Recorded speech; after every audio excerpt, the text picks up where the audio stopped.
Mais de 800 mil mulheres serviram no Exército Vermelho durante a Segunda Guerra Mundial, enfrentando o inimigo com a mesma determinação que seus companheiros homens.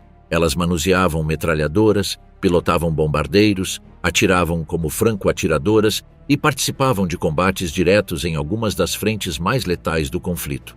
Não eram auxiliares. Eram combatentes integradas à máquina militar soviética, produto de uma estratégia deliberada impulsionada pela urgência, ideologia e magnitude do ataque alemão. Sua presença maciça no campo de batalha rompeu todos os paradigmas do pensamento militar contemporâneo. Mas para os nazistas não era uma novidade tática, era uma aberração. Mulheres armadas não eram consideradas soldados, mas sim uma ameaça biológica e ideológica que devia ser eliminada sem contemplações. Por que essas mulheres não foram tratadas como prisioneiras de guerra? Que destino brutal as esperava após serem capturadas pelos alemães? Guerreiras soviéticas, combatentes que derrubaram a ordem nazista. A participação feminina no esforço bélico soviético durante a Segunda Guerra Mundial representou um fenômeno sem precedentes na história militar moderna. Aproximadamente 800 mil mulheres soviéticas serviram diretamente no Exército Vermelho entre 1941 e 1945, constituindo quase 8% de seus efetivos totais. Destas, cerca de 500 mil foram destacadas para zonas de combate ativo, enquanto as demais desempenharam funções de apoio próximas à linha de frente. Cerca de 200 mil receberam condecorações por bravura e serviço extraordinário, e 89 alcançaram a mais alta distinção possível, o título de Heroína da União Soviética. As baixas femininas foram proporcionalmente elevadas. Estima-se que ao menos 100 mil morreram em combate ou como consequência direta de ferimentos recebidos na linha de frente. Quando o exército alemão lançou a Operação Barbarossa contra a União Soviética em 22 de junho de 1941, deparou-se com um fenômeno que contrariava todas as suas expectativas prévias. Mulheres uniformizadas lutando ao lado de homens na linha de frente. A visão de mulheres manuseando metralhadoras, pilotando aviões ou atirando como franco-atiradoras impactou profundamente as tropas alemãs, que haviam invadido a Polônia, a França e os Países Baixos, sem jamais se deparar com combatentes femininas em números significativos. Esse fenômeno não surgiu espontaneamente com a invasão.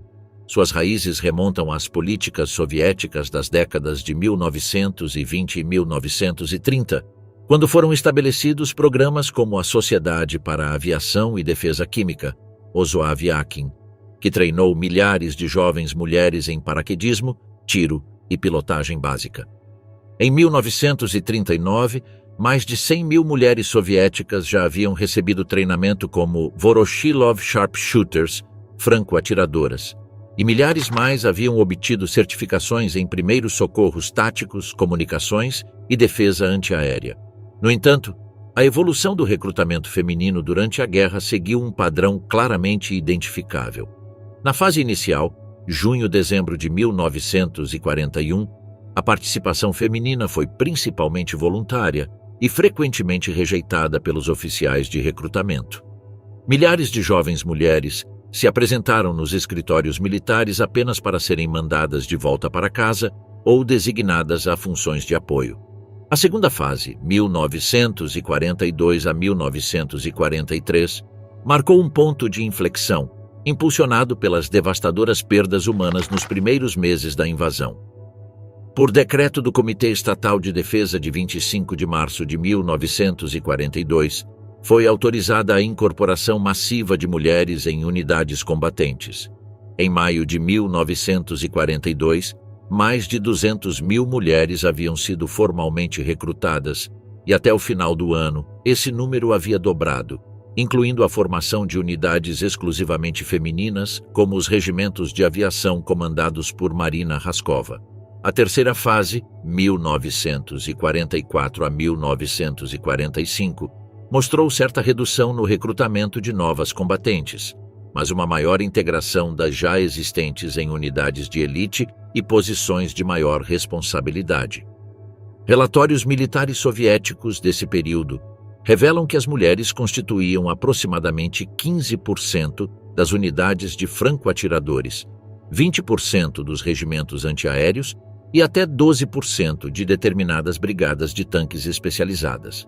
O contexto político e social que possibilitou essa massiva participação feminina estava enraizado na ideologia soviética de igualdade de gênero, mas foi a necessidade prática de mobilizar todos os recursos disponíveis que finalmente derrubou as barreiras tradicionais. Quando os alemães penetraram profundamente em território soviético nas primeiras semanas da invasão, causando perdas estimadas em mais de 2 milhões de soldados até o final de 1941, Stalin não teve outra escolha senão explorar ao máximo todos os recursos humanos disponíveis. Para o soldado alemão comum, cuja sociedade havia definido claramente o lugar da mulher no lar, a experiência de enfrentar combatentes femininas era profundamente desconcertante. Os primeiros relatórios de campo alemães que mencionavam mulheres armadas entre os bolcheviques foram inicialmente descartados pelos oficiais superiores como casos isolados ou exageros. No entanto, à medida que esses relatórios se multiplicavam, o alto comando alemão começou a compreender que enfrentava um fenômeno sistemático e não anomalias pontuais. O impacto psicológico desse encontro foi profundo e estabeleceu as bases para a brutalidade sistemática que caracterizaria o tratamento das combatentes capturadas. Em seu diário, um oficial alemão capturado em Stalingrado escreveu: "O mais perturbador não é a resistência soviética, mas ver jovens mulheres atirando em nós com a mesma frieza que seus camaradas masculinos. Que tipo de sociedade produz tais aberrações?" Essa reação visceral, compartilhada por muitos nas fileiras alemãs, transformou as combatentes soviéticas não apenas em inimigas militares, mas em símbolos vivos de uma ideologia que ameaçava os próprios alicerces de sua visão de mundo. O ódio nazista, como as mulheres soldado desafiaram o Terceiro Reich. A ideologia nacional-socialista sobre os papéis de gênero constituía um pilar fundamental do Terceiro Reich, cristalizada no princípio das 3K, Kinder, Küche, Kirche, crianças, cozinha, igreja. Esse conceito, longe de ser meramente retórico, articulava uma visão completa da mulher na sociedade alemã. A mulher ideal nazista devia se dedicar primordialmente à procriação, concebida como um serviço biológico ao Estado equiparável ao serviço militar masculino. Devia administrar o lar com eficiência, assegurando que funcionasse como um microcosmo da ordem que o regime pretendia para toda a sociedade. E devia preservar os valores tradicionais cristãos, depurados de elementos judaizantes, segundo a interpretação nazista, transmitindo esses valores à próxima geração. Qualquer desvio desse modelo tripartido era considerado não apenas uma anomalia social, mas uma ameaça ao futuro racial do povo alemão e, por extensão, à própria estabilidade do Reich. Essa visão foi institucionalizada em programas concretos administrados pela Reichsfrauenführung, Direção das Mulheres do Reich, sob a liderança de Gertrud Scholz-Klink. A Lei de Incentivos Matrimoniais de 1933 oferecia empréstimos a casais alemães racialmente puros, que aumentavam significativamente se a mulher deixasse o trabalho remunerado. A Cruz de Honra da Mãe Alemã, instituída em 1938, premiava com medalhas de bronze, prata ou ouro as mulheres que tivessem 4, 6 ou 8 filhos, respectivamente. O programa Lebensborn, Fonte da Vida, iniciado por Heinrich Himmler em 1935, estabeleceu lares especiais onde mulheres racialmente valiosas podiam dar à luz, mesmo fora do casamento, garantindo que nenhuma criança ariana potencial fosse perdida por convenções sociais. As políticas educacionais reforçavam meticulosamente essa ideologia. O Plano de Estudos Feminino nas escolas secundárias nazistas, BDM, Bund Deutscher Mädel, reduziu significativamente as disciplinas de matemática e ciências, substituindo-as por cursos de economia doméstica, puericultura e biologia racial. As universidades impuseram números clausos que limitava a 10% a proporção de estudantes do sexo feminino, enquanto profissões como medicina e direito estabeleciam cotas ainda mais restritivas para as mulheres. À medida que a guerra avançava, a ideologia passou por adaptações táticas, embora não por revisões fundamentais. A crescente necessidade de mão de obra na indústria armamentista obrigou o regime a empregar mais mulheres em fábricas, contradizendo parcialmente sua própria doutrina. Essa contradição foi administrada por meio de um elaborado sistema de justificativas que apresentava o trabalho feminino como um sacrifício temporário, em circunstâncias excepcionais, e não como uma evolução ideológica. Joseph Goebbels, em seu discurso Mulheres na Guerra de 1943, enfatizou que o trabalho industrial feminino era um desvio momentâneo imposto pela emergência do caminho natural da mulher alemã. No entanto, mesmo essas adaptações pragmáticas tinham limites intransponíveis. Adolf Hitler se opôs repetidamente ao recrutamento de mulheres para o serviço militar direto, mesmo quando a situação nos frontes se deteriorava catastroficamente. Em uma conferência militar em janeiro de 1945, quando alguns generais sugeriram formar unidades auxiliares femininas para a defesa antiaérea, Hitler respondeu: "Prefiro perder a guerra a permitir que as mulheres alemãs se masculinizem no serviço militar. A Alemanha Nacional Socialista jamais esquecerá que o destino natural da mulher é ser mãe." Essa concepção rígida dos papéis de gênero foi profundamente desafiada quando as tropas alemãs encontraram mulheres soviéticas no campo de batalha. Para a mentalidade nazista, a mulher combatente representava uma transgressão fundamental da ordem natural, um exemplo perfeito da degeneração, que, segundo sua propaganda, caracterizava o sistema soviético. Alfred Rosenberg, ideólogo principal do Partido Nazista, descreveu essa participação feminina como a prova definitiva de que o bolchevismo destrói até mesmo as características sexuais naturais, produzindo um terceiro gênero monstruoso, nem homem nem mulher. O vocabulário nazista desenvolveu termos específicos para desumanizar essas combatentes. Flintenweiber, mulheres rifle, era utilizado sistematicamente em documentos oficiais, ordens militares e propaganda. Esse termo não apenas expressava desprezo, como também cumpria uma função psicológica essencial, ao negar a essas mulheres o status de Soldatinnen, soldadas, negava-se também a dignidade e os direitos associados aos combatentes legítimos segundo as convenções internacionais. A ideologia nazista sobre gênero estabelecia uma dicotomia simplista, porém poderosa. As mulheres se dividiam em duas categorias excludentes: a Virgem Mãe, representada pela mulher alemã que cumpria com seu dever reprodutivo dentro do casamento ariano, e a prostituta degenerada, associada à mulher que transgredia as normas de feminilidade. As mulheres soviéticas armadas eram imediatamente classificadas nesta segunda categoria, consideradas representantes de um sistema que, segundo os teóricos nazistas, pervertia as leis naturais que eles pretendiam defender. Essa categorização ideológica justificava a violência extrema. Se as mulheres combatentes soviéticas representavam a antítese da ordem natural que o nazismo defendia, sua eliminação física tornava-se não apenas aceitável, mas necessária. Martin Bormann, chefe da chancelaria do Partido Nazista, escreveu em um memorando de 1942: "A Flintenweiber soviética não é uma prisioneira de guerra comum, mas a própria encarnação do bolchevismo que devemos erradicar da Europa." Essa perspectiva forneceu o fundamento ideológico para as ordens de execução que seriam posteriormente implementadas pelas unidades de combate. Resistência absoluta, soldadas que lutaram até o último suspiro. O Exército Vermelho Soviético rompeu radicalmente com os paradigmas militares de sua época ao integrar sistematicamente mulheres em capacidades combativas diretas. Essa ruptura revolucionária foi além da simples inclusão de mulheres em funções auxiliares, como ocorria em outros exércitos aliados. As combatentes soviéticas serviram como franco-atiradoras, pilotas de bombardeiros, comandantes de tanques, artilheiras antiaéreas e soldados de infantaria, participando ativamente de algumas das batalhas mais encarniçadas da Frente Oriental. As unidades de franco-atiradoras femininas constituem um dos exemplos mais emblemáticos dessa integração.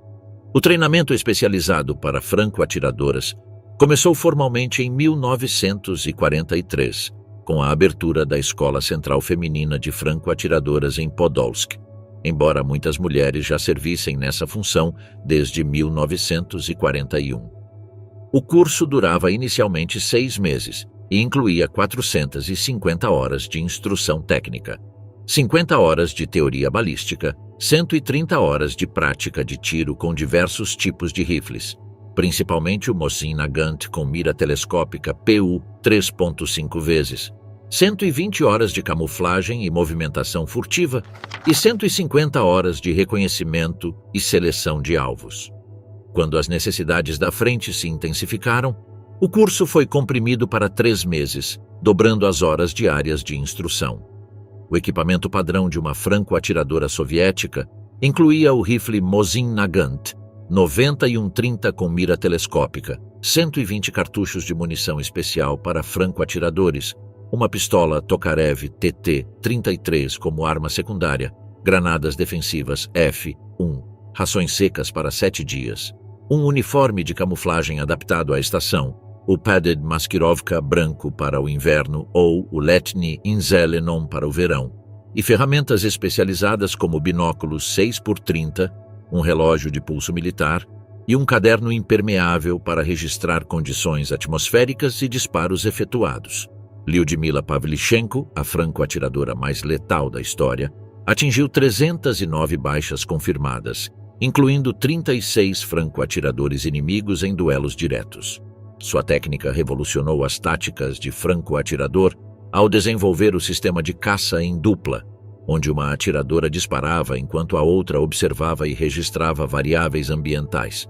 Essa inovação tática foi posteriormente adotada por franco-atiradores masculinos e tornou-se doutrina padrão do Exército Vermelho.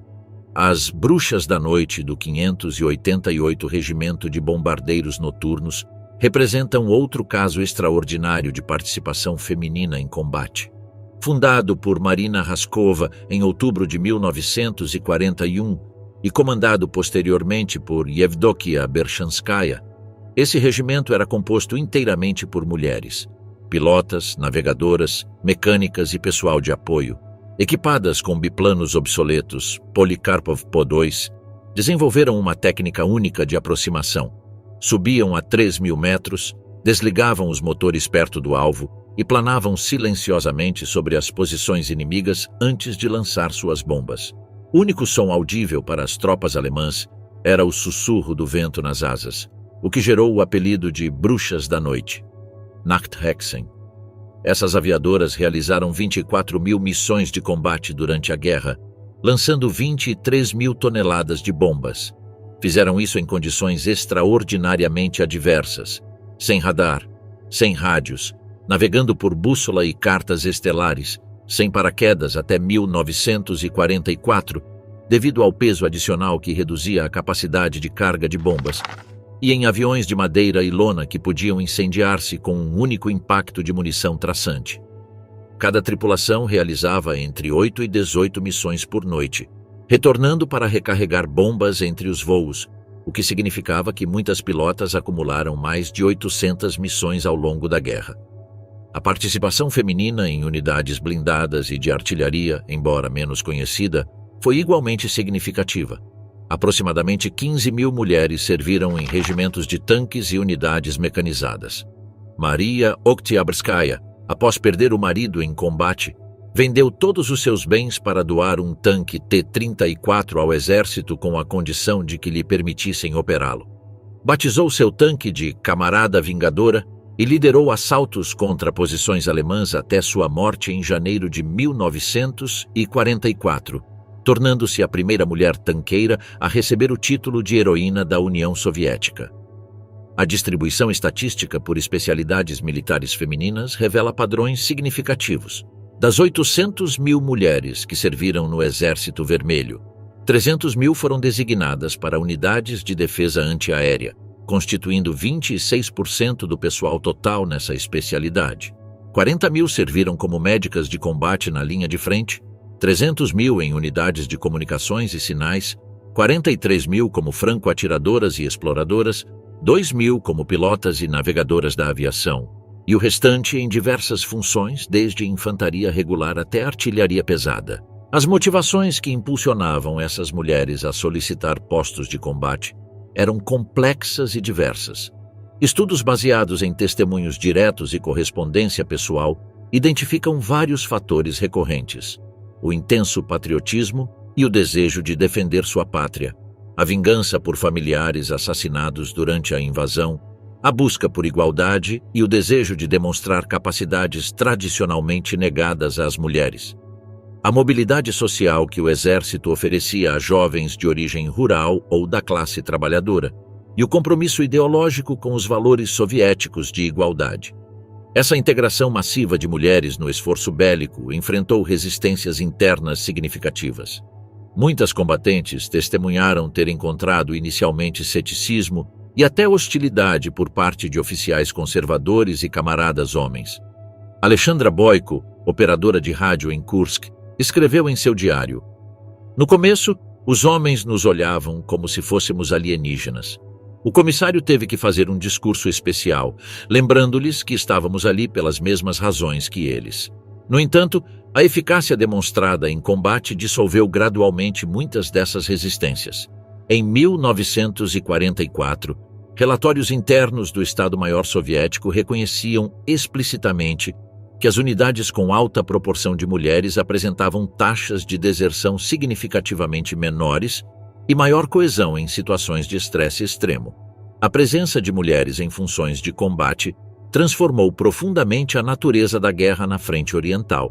Para os alemães, acostumados a uma separação rígida entre combatentes e civis com base no gênero, o encontro com mulheres que matavam com a mesma eficácia que os homens representou não apenas um choque tático, mas um desafio existencial à sua visão de mundo, contribuindo significativamente para a brutalização do conflito e para o tratamento impiedoso que receberiam aquelas que fossem capturadas. Ordens de morte. A execução sistemática das mulheres soviéticas. A eliminação sistemática de mulheres combatentes soviéticas pelas forças alemãs não foi resultado de excessos individuais, mas sim de uma política deliberada e codificada em ordens específicas emitidas pelos mais altos níveis da hierarquia militar. Essas diretivas, documentadas em arquivos militares recuperados após a guerra, revelam a institucionalização de práticas que violavam flagrantemente as convenções internacionais sobre prisioneiros de guerra. A primeira ordem explícita relacionada a mulheres combatentes foi emitida pelo marechal de campo Günther von Kluge, comandante do 4º Exército Alemão, em 29 de junho de 1941, apenas 7 dias após o início da invasão. A diretiva Intai A,B número 15.111/41 estabelecia sem ambiguidades: mulheres em uniforme devem ser fuziladas. Von Kluge, veterano da Primeira Guerra Mundial e considerado um oficial tradicional mais do que um ideólogo nazista, justificou sua ordem alegando que mulheres armadas representavam uma subversão inaceitável das normas da guerra civilizada e constituíam uma manifestação do caráter desumano do regime bolchevique. Embora essa diretiva inicial tenha sido tecnicamente revogada em setembro de 1941, após questionamentos de alguns oficiais jurídicos do exército preocupados com possíveis represálias contra prisioneiros alemães, seu espírito permaneceu vigente em ordens subsequentes mais específicas e, em muitos casos, mais brutais. A revogação, além disso, foi limitada. Proibia apenas a execução automática de mulheres em uniforme completo do Exército Vermelho, deixando deliberadamente em aberto a possibilidade de eliminar aquelas classificadas como franco-atiradoras ou partisãs, categorias nas quais frequentemente se incluía qualquer mulher capturada com armas. Em 10 de outubro de 1941, o marechal de campo Walter von Reichenau, comandante do 6º Exército, emitiu sua infame Ordem sobre a Conduta das Tropas no Leste, Reichenau-Befehl, que abordava especificamente o tratamento de partisãs capturados, comissários políticos e mulheres combatentes. O documento estabelecia: esta luta exige medidas impiedosas e enérgicas contra os elementos bolcheviques, especialmente comissários políticos, partisãs e Flintenweiber, todos os quais representam um perigo para nossa segurança e a pacificação dos territórios conquistados. A ordem continuava especificando que esses elementos deviam ser eliminados por meio de procedimentos especiais, um eufemismo estabelecido para execuções sumárias. Von Reichenau, ao contrário de von Kluge, era um entusiasta do nazismo que havia sido instrumental na reconciliação do exército tradicional com o regime de Hitler. Sua ordem refletia uma profunda convicção ideológica e foi distribuída como modelo para outras unidades. De fato, Hitler ficou tão impressionado com essa diretiva que ordenou sua circulação a todos os comandantes da Frente Oriental como guia de comportamento exemplar. Em nível divisionário, essas diretivas gerais foram implementadas por meio de ordens mais específicas adaptadas às circunstâncias locais.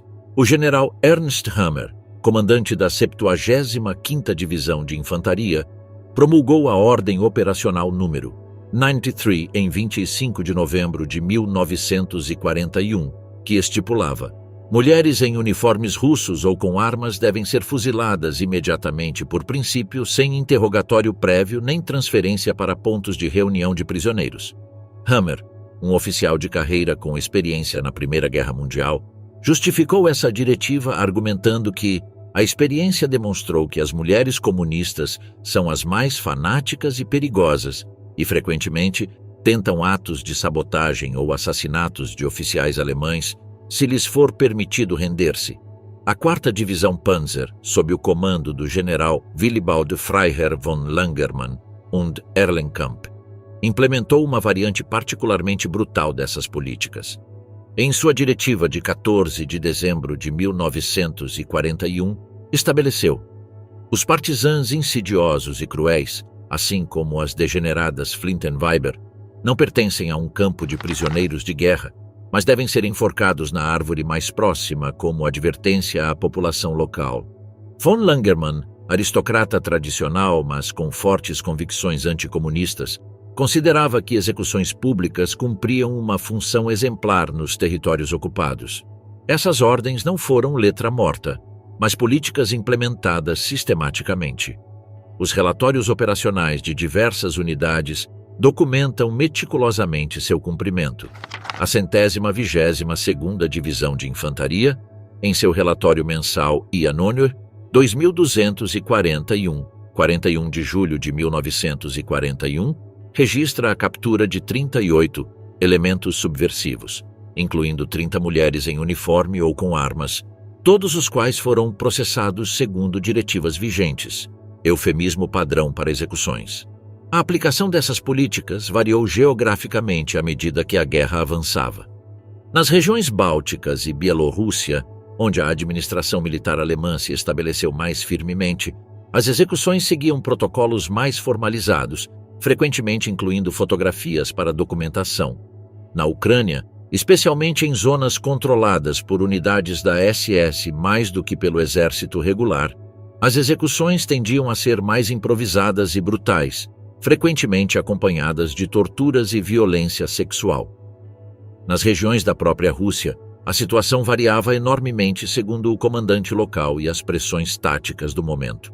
À medida que a guerra progredia e o equilíbrio do poder militar se invertia, alguns comandantes alemães começaram a questionar a eficácia estratégica, embora não necessariamente a justificativa moral dessas políticas. O marechal Erich von Manstein, após assumir o comando do Grupo de Exércitos Sul em 1943, emitiu diretivas que, sem revogar as ordens anteriores, sugeriam discrição no processamento de elementos especiais para evitar intensificar desnecessariamente a resistência inimiga. Essa modificação tática, contudo, teve efeitos limitados na prática cotidiana das unidades de linha de frente, onde a execução de mulheres combatentes capturadas continuava sendo a norma. A justificativa legal que os alemães utilizavam para essas execuções baseava-se em interpretações tortuosas do direito internacional. O principal argumento, articulado em um memorando legal preparado pelo Departamento Jurídico do OKW, Alto Comando das Forças Armadas, em agosto de 1941, sustentava que a União Soviética, por não ter ratificado a Convenção de Genebra de 1929 sobre prisioneiros de guerra, estava fora de sua proteção.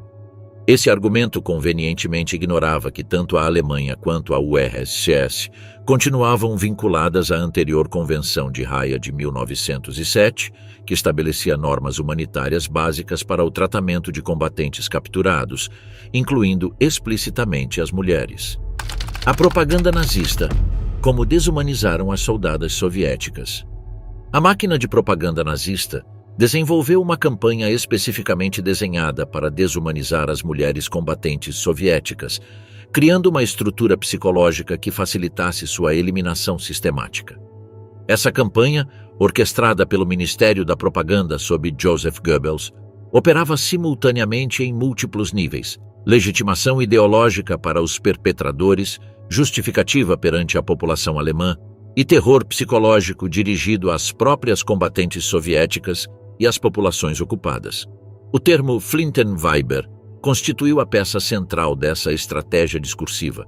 Esse neologismo pejorativo, literalmente mulheres rifle ou mulheres armadas, aparece pela primeira vez em documentos oficiais do Ministério da Propaganda em julho de 1941 e rapidamente foi integrado ao vocabulário militar, administrativo e jornalístico. Uma análise linguística revela sua carga semântica deliberada. Enquanto Soldatinnen, soldadas, teria reconhecido seu status de combatentes legítimas, Flintenweiber evocava conotações de desvio sexual, criminalidade e degeneração biológica. A diretiva do Ministério da Propaganda 17 de 1941 instruiu explicitamente todos os meios de comunicação alemães a utilizarem exclusivamente esse termo ao se referirem às combatentes soviéticas. Os materiais propagandísticos evoluíram significativamente durante diferentes fases da guerra. Na primeira etapa, 1941 a 1942, a propaganda enfatizava a monstruosidade antinatural dessas mulheres como prova da perversão do sistema soviético. O Jornal das Reich publicou em setembro de 1941 um artigo influente intitulado As Hienas de Moscou, que descrevia as combatentes como criaturas que perderam toda a feminilidade convertidas em bestas sedentas de sangue alemão. Essa narrativa buscava gerar repulsa e reforçar a ideia de que eliminar essas mulheres constituía um ato de restauração da ordem natural. Na segunda fase, 1943 a 1944, quando as derrotas alemãs se acumulavam, a propaganda adotou uma abordagem mais ameaçadora, apresentando as combatentes soviéticas como especialmente perigosas e cruéis. Cinejornais como Die Deutsche Wochenschau mostravam supostas atrocidades cometidas por mulheres soviéticas contra soldados alemães feridos e civis. A elas eram atribuídas práticas como castração de prisioneiros, envenenamento de suprimentos de água e tortura de crianças alemãs em territórios recuperados pelo Exército Vermelho. Essas acusações, fabricadas pelo Departamento de Propaganda Especial, Sonderreferat, careciam de base factual, mas cumpriam uma função crucial: justificar a violência extrema como resposta necessária diante de um inimigo caracterizado como infra-humano. A fase final, 1944 a 1945, marcada pela retirada generalizada das forças alemãs, introduziu um elemento adicional de ameaça sexual. A propaganda apresentava as Flintenweiber como agentes da bolchevização sexual que supostamente destruiria a família alemã caso o Exército Vermelho invadisse o território do Reich. O panfleto Defendamos Nossas Mulheres, distribuído massivamente em 1944 pela Central de Segurança do Reich, advertia que as combatentes soviéticas eram instrutoras de estupro, que treinavam soldados masculinos em técnicas para destruir a pureza racial alemã. Essa narrativa, que conectava medos raciais e sexuais, buscava intensificar a resistência desesperada quando a derrota alemã parecia iminente. A propaganda dirigida aos soldados alemães apresentava um contraste explícito entre as degeneradas Flintenweiber soviéticas e o ideal da mulher alemã. Um manual de doutrinação distribuído pela Direção Política do Exército, NSFO, em 1943, caracterizava as primeiras como masculinizadas, agressivas e moralmente corruptas, enquanto exaltava a mulher alemã como maternal, modesta e dedicada ao lar. Essa dicotomia reforçava a ideia de que a guerra contra a União Soviética não era apenas um conflito territorial, mas uma batalha existencial para preservar a ordem natural que o comunismo supostamente ameaçava. A cinematografia de guerra alemã incorporou representações específicas de combatentes femininas soviéticas desenhadas para gerar repulsa. O filme GPU 1942, dirigido por Karl Ritter, apresentava oficiais femininas da polícia secreta soviética torturando prisioneiros alemães de formas sádicas, enquanto Kampfgeschwader Lützow 1941 mostrava pilotas soviéticas bombardeando deliberadamente hospitais e orfanatos. Essas produções, que alcançaram audiências estimadas de 20 milhões de espectadores, construíam uma narrativa visual coerente com as diretrizes oficiais sobre a eliminação de prisioneiras. Os manuais de treinamento militar alemães incorporaram progressivamente seções específicas sobre combatentes femininas soviéticas. O manual de campo Kampf gegen Partisanen, Luta contra Partisans, revisado em 1942, incluía um capítulo intitulado O perigo especial de elementos femininos, que instruía os soldados a identificar sinais de masculinização física e comportamental como indicadores de potenciais combatentes, incluindo mãos calejadas, postura ereta ou olhar direto em mulheres de territórios ocupados. O manual continuava com instruções sobre procedimentos especiais de processamento para essas suspeitas, evitando deliberadamente termos explícitos como execução, mas deixando clara a expectativa de eliminação. O contraste com a propaganda soviética sobre suas próprias combatentes era extremo. Enquanto os materiais nazistas as desumanizavam, a propaganda soviética as celebrava como heroínas revolucionárias que transcendiam as limitações tradicionais de gênero. Cartazes como A Pátria Chama, de Iraklitoidze, 1941, apresentavam mulheres soldados como símbolo da resistência nacional.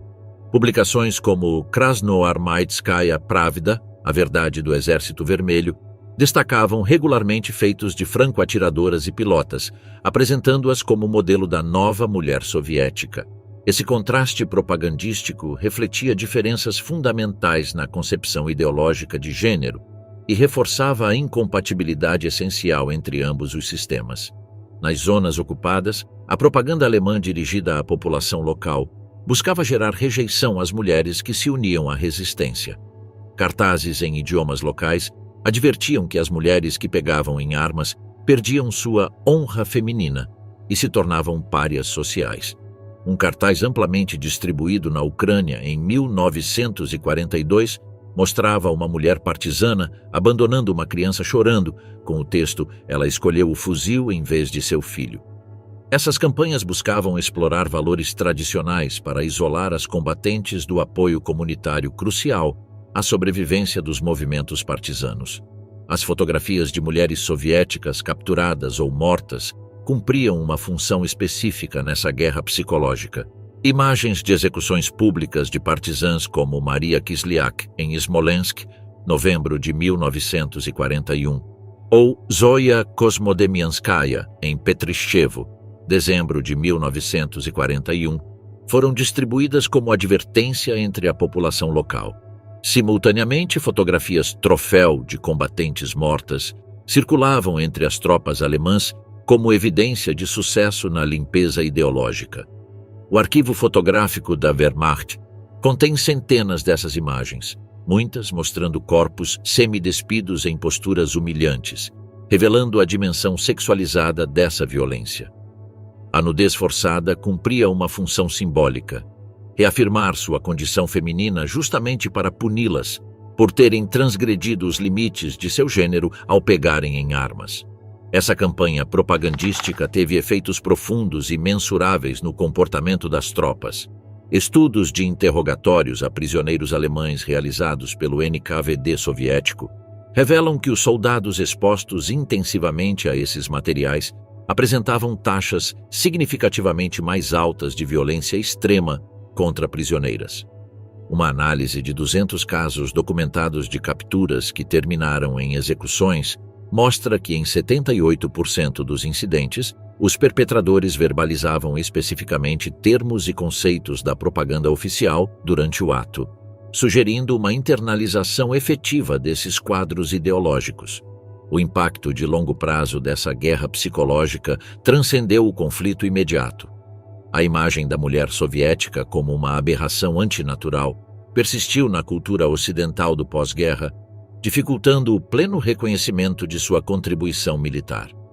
Como observou a historiadora Anna Krylova, a propaganda nazista sobre as combatentes soviéticas foi parcialmente responsável pelo silenciamento historiográfico que se seguiu à guerra, quando até mesmo na própria URSS, as experiências dessas mulheres foram gradualmente marginalizadas da narrativa oficial da vitória.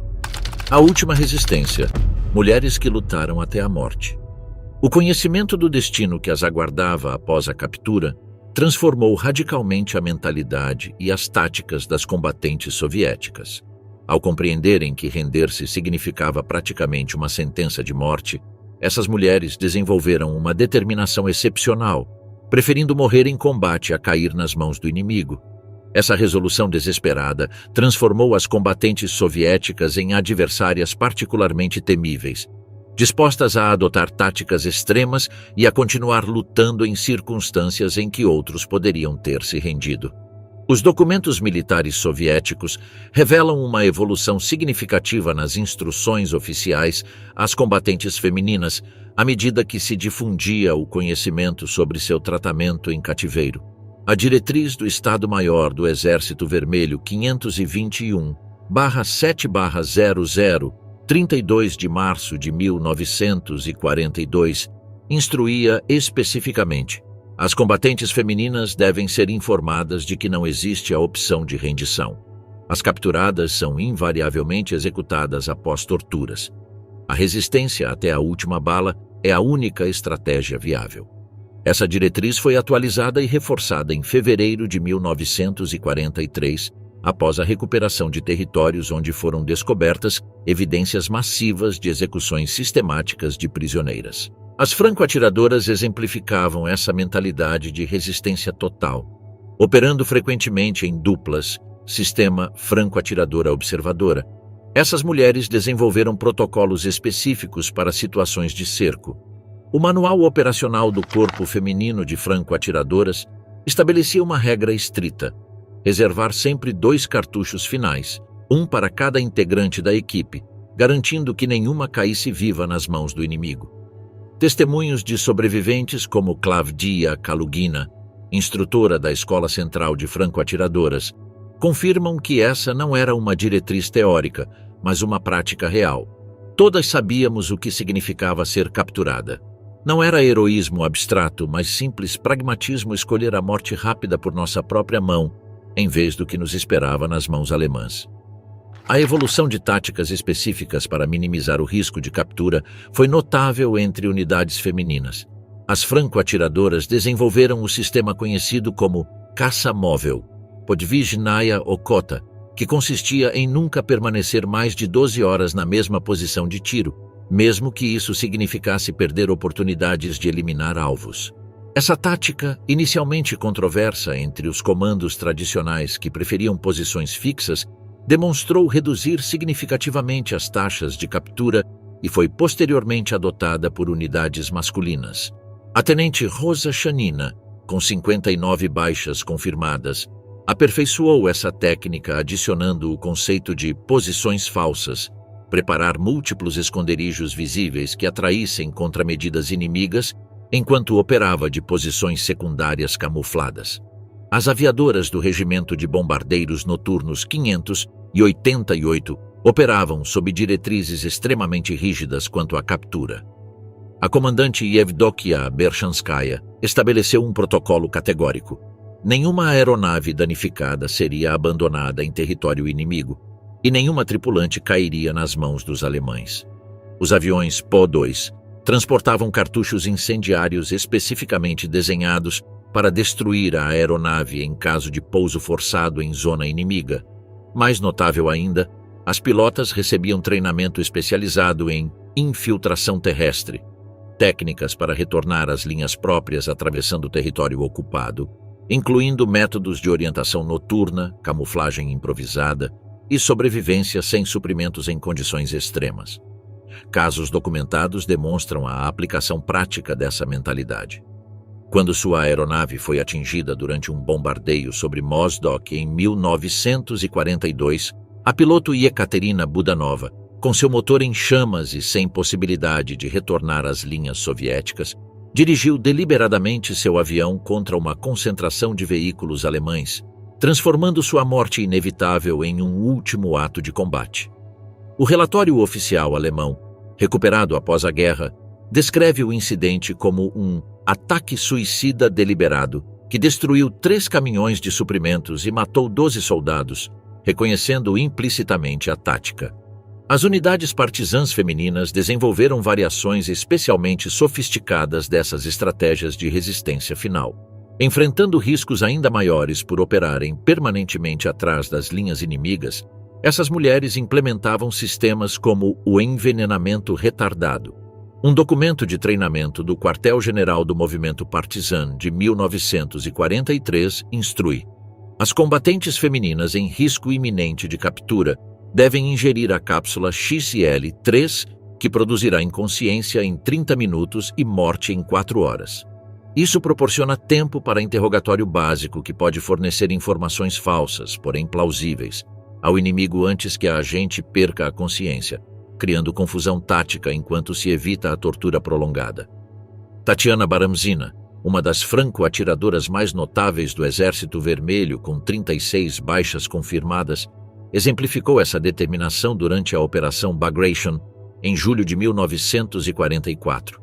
Quando sua unidade aerotransportada ficou isolada atrás das linhas alemãs perto de Minsk, Baramzina estabeleceu um posto médico improvisado para soldados feridos. Embora tivesse a possibilidade de escapar sozinha, escolheu permanecer defendendo o posto médico. Em sua última mensagem de rádio relatou: "Tenho 20 feridos sob minha proteção. Munição para mais 3 horas. Não serei capturada viva." Quando sua posição foi finalmente sobrepujada, Baramzina havia esgotado toda a munição exceto uma bala que reservou para si. No entanto, foi capturada inconsciente após ser ferida por uma granada antes de poder usá-la. Os alemães, impressionados por sua resistência, mas furiosos pelas numerosas baixas que ela causara, a submeteram a torturas brutais antes de executá-la com um disparo de rifle antitanque à queima-roupa, um ato de crueldade excepcional mesmo no contexto das atrocidades habituais. Essa mentalidade de resistência absoluta gerou situações táticas imprevistas que frequentemente desconcertavam as unidades alemãs, acostumadas a que os combatentes se rendessem quando a situação se tornava desesperadora. Um relatório da 18ª Divisão Panzer, datado de janeiro de 1943, durante a contraofensiva soviética em Stalingrado, aponta com evidente frustração. Os elementos femininos continuam resistindo mesmo quando as posições foram completamente sobrepujadas. Não respondem às ofertas de rendição segura por alto-falantes e continuam atirando até serem eliminadas individualmente, complicando significativamente as operações de limpeza. Nas cidades sitiadas como Leningrado e Stalingrado, as mulheres combatentes desenvolveram técnicas específicas para o combate urbano desesperado. Nina Lobkovskaya, comandante de um pelotão de franco-atiradoras em Stalingrado, codificou o método Ninho de Víbora, uma técnica onde as franco-atiradoras operavam a partir de edifícios aparentemente destruídos em zonas já asseguradas pelos alemães, atacando repentinamente as linhas de suprimento e comunicação.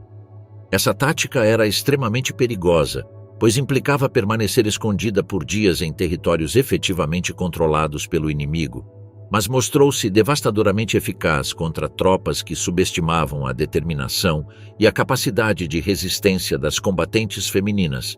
Os diários e memórias recuperados revelam a transformação psicológica que essas mulheres experimentavam. Alexandra Boyko, operadora de rádio de 19 anos, que continuou transmitindo durante um bombardeio em Kursk, apesar de estar gravemente ferida, escreveu em seu diário 3 dias antes: "Agora entendo que não há retorno para nós. Os fascistas nos consideram animais, não seres humanos. Cada dia que vivo é emprestado. Cada alemão que ajudo a matar com minhas coordenadas é um pequeno triunfo pessoal.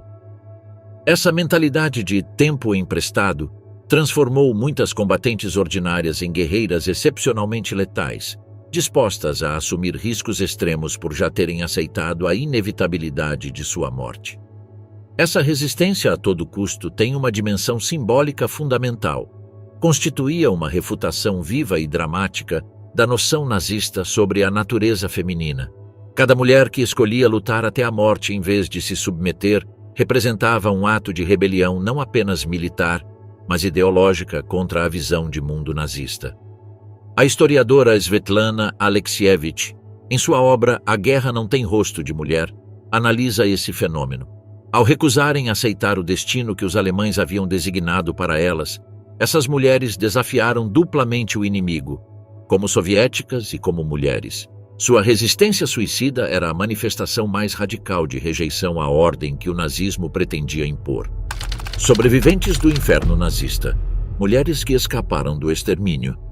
Apesar da política generalizada de execução imediata, um pequeno número de mulheres combatentes soviéticas conseguiu sobreviver após serem capturadas pelas forças alemãs. Esses casos excepcionais, representando menos de 5% do total de capturas documentadas, iluminam não apenas a extraordinária capacidade de sobrevivência individual, mas também as inconsistências e falhas operacionais no sistema de extermínio nazista, onde, ocasionalmente, circunstâncias específicas, decisões individuais ou necessidades práticas criavam estreitas margens de sobrevivência. A análise dos aproximadamente 300 casos documentados de sobrevivência revela padrões significativos nas estratégias que resultaram eficazes. A mais bem-sucedida consistia em negar a condição de combatente, afirmando ser pessoal médico não combatente. Essa estratégia aproveitava uma ambiguidade nas ordens alemãs, enquanto as diretivas de von Kluge e Reichenau especificavam a execução de mulheres em uniforme com armas, estabeleciam exceções potenciais para o pessoal sanitário. Embora os alemães violassem sistematicamente as proteções da Convenção de Genebra para pessoal médico, essas mulheres tinham significativamente mais chances de serem enviadas a campos de prisioneiros em vez de enfrentarem execução imediata.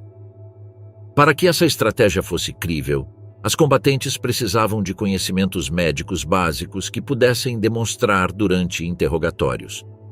Consciente dessa realidade, o Estado-Maior soviético implementou, a partir de 1942, programas acelerados de capacitação sanitária para todas as combatentes femininas, independentemente de sua especialidade principal.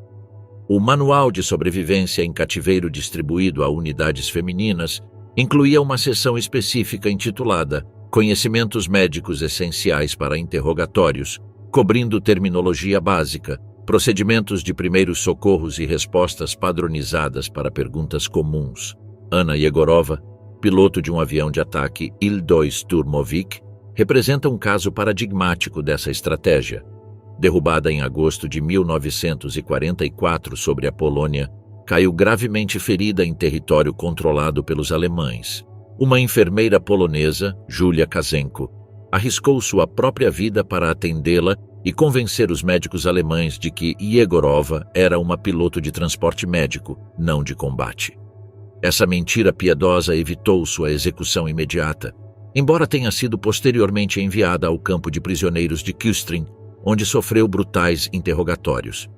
Yegorova usou seus conhecimentos médicos reais, havia sido auxiliar sanitária antes de se tornar piloto, para manter sua farsa durante todo o cativeiro, trabalhando como enfermeira para prisioneiros soviéticos até a libertação do campo pelo avanço do Exército Vermelho em 1945. Outro padrão recorrente entre as sobreviventes envolvia habilidades específicas que as tornavam temporariamente valiosas para os alemães.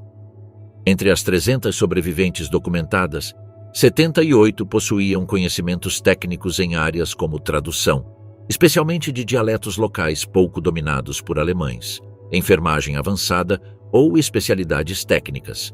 A médica Vera Otchekina, capturada perto de Kiev em 1941, foi poupada especificamente por sua experiência em cirurgia de trauma. capacidade crítica em hospitais de campanha com pessoal insuficiente. Sua habilidade para realizar amputações com mínimas complicações pós-operatórias em condições precárias a tornou um recurso valioso para os alemães, que postergaram sua execução enquanto a forçavam a trabalhar em condições de escravidão virtual. Oshekina documentou secretamente sua experiência em notas escondidas dentro das talas dos pacientes soviéticos que eram trocados, fornecendo informações cruciais sobre instalações médicas alemãs. As unidades especializadas alemãs ocasionalmente poupavam combatentes femininas para obter inteligência tática, a Abwehr, inteligência militar, e posteriormente o Fremde Heere Ost, Departamento de Exércitos Estrangeiros Leste, mantinham centros de interrogatório especializados onde prisioneiras selecionadas eram mantidas vivas durante semanas ou até meses, enquanto os interrogadores extraíam informações técnicas detalhadas. O Centro de Interrogatório de Lützen, na Prússia Oriental, especializado em inteligência aérea, manteve 16 aviadoras soviéticas capturadas por períodos prolongados, extraindo informações sobre capacidades técnicas de aeronaves, procedimentos operacionais e localização de aeródromos, antes de transferi-las para campos de concentração, após o esgotamento de seu valor informativo. O campo de concentração de Ravensbrück, estabelecido especificamente para mulheres, recebeu aproximadamente 18.000 prisioneiras soviéticas durante a guerra.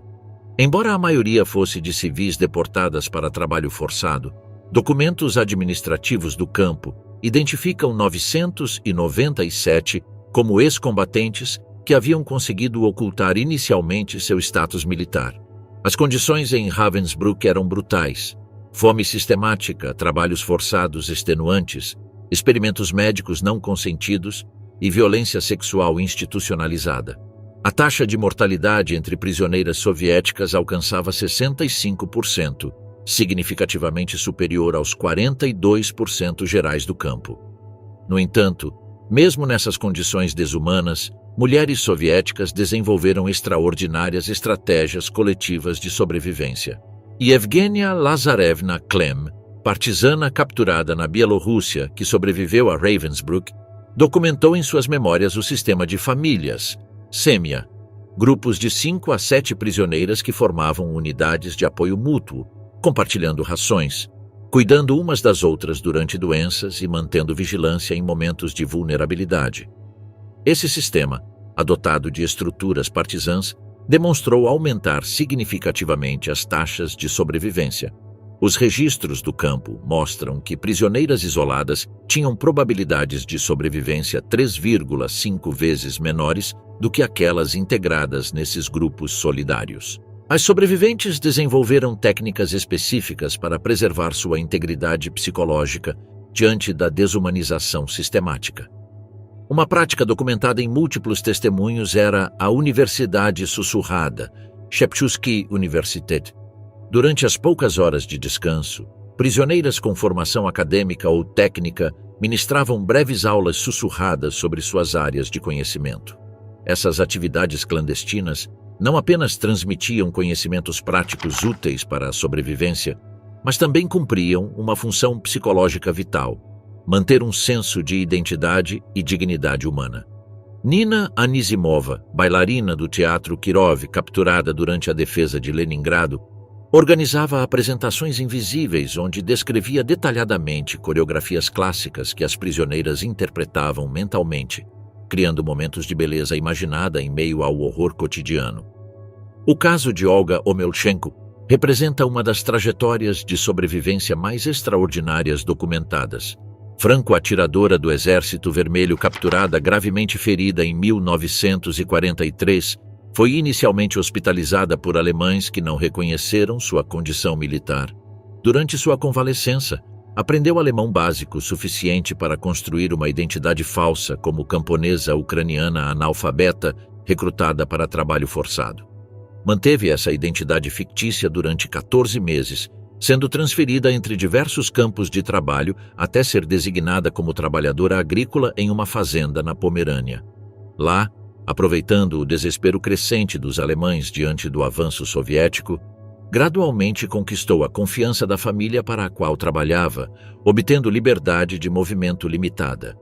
Quando as tropas soviéticas se aproximaram da região em fevereiro de 1945, utilizou seus conhecimentos de orientação militar para escapar através da linha de frente, um dos raríssimos casos documentados de uma combatente que completou o ciclo de captura e retorno bem-sucedido às próprias forças. A libertação, no entanto, não significava o fim do sofrimento para essas sobreviventes. Após a vitória sobre a Alemanha, muitas enfrentaram um novo trauma: a suspeita e discriminação dentro de sua própria sociedade. O regime stalinista, profundamente desconfiado daqueles que haviam sido feitos prisioneiros, considerava a rendição quase como uma traição. A Ordem 270 do Alto Comando Soviético, emitida em agosto de 1941, estabelecia que não há prisioneiros soviéticos, apenas traidores. Uma postura que, embora posteriormente moderada, instituiu um clima de suspeita generalizada. Os interrogatórios do Smersh contra a inteligência militar soviética aos repatriados podiam durar semanas, com técnicas agressivas projetadas para identificar possíveis colaboradores. Anna Yegorova, após ser libertada do campo de Kustrin, foi submetida a um processo de filtragem de 6 semanas, onde, apesar de seus ferimentos evidentes e de seu histórico de 277 missões de combate, foi tratada inicialmente como suspeita de colaboração. Assim como muitos ex-prisioneiros, recebeu a classificação restritiva de elementos politicamente duvidosos, limitando suas opções educacionais, profissionais e de residência no pós-guerra. A experiência dessas sobreviventes frequentemente foi silenciada na narrativa oficial soviética do pós-guerra. Enquanto as histórias de mulheres que caíram heroicamente em combate eram celebradas em monumentos e na literatura patriótica, as experiências complexas e ambíguas daquelas que haviam sobrevivido ao cativeiro revelavam-se desconfortáveis para um regime que preferia narrativas triunfalistas. Muitas sobreviventes optaram pelo silêncio autoimposto, carregando seus traumas e memórias como um fardo privado por décadas. Como observou posteriormente Svetlana Alexievich, sobreviver às vezes era mais difícil do que morrer heroicamente. A morte tem uma simplicidade que a vida após o cativeiro jamais poderia ter.